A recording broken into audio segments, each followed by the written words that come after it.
The government has set out its plans to ensure all children in England are back in full-time school after the summer holidays. Children in primary schools will be in class bubbles and those in secondary schools in year group bubbles.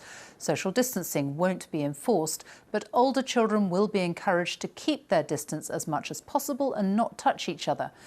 If there are 2 or more cases of coronavirus in 2 weeks, large groups may be sent home to self-isolate as a precaution.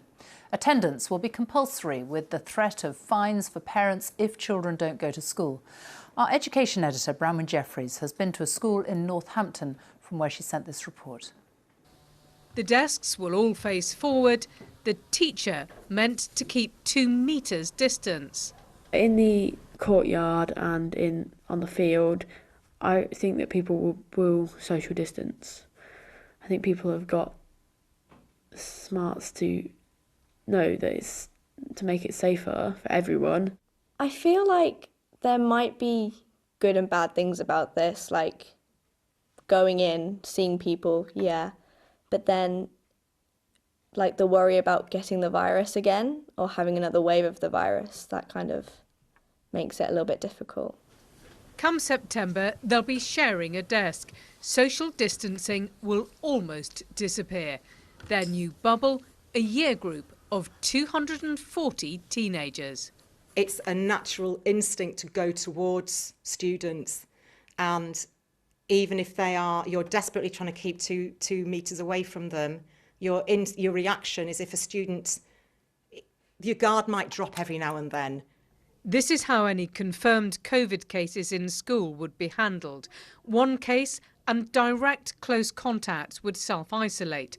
2 or more cases within a fortnight, and a larger group or even year group would self-isolate. If an outbreak is confirmed, a mobile unit might test a class, year group or the whole school. The head teacher relieved she has some flexibility, but still she has to plan for a whole year group self-isolating. We are planning to keep that online learning at the forefront of what we do, so that actually should we have to adapt very quickly either to a local lockdown like we've seen in Leicester or actually a case at the school, we're still able to provide that education. The students are encouraged to bring in their own items, not to share, a bit like what we do now. From textbooks to sport changing rooms, teachers spent the day working out what it means. Next year, so much could be different. Exams may be delayed by several weeks. A relief for Ruby and her mum facing GCSEs. Having everything change and now missing out on, interactions at school and having teachers at school, I think I'm definitely worried about what's going to happen for GCSEs and what's going to happen in the future for me.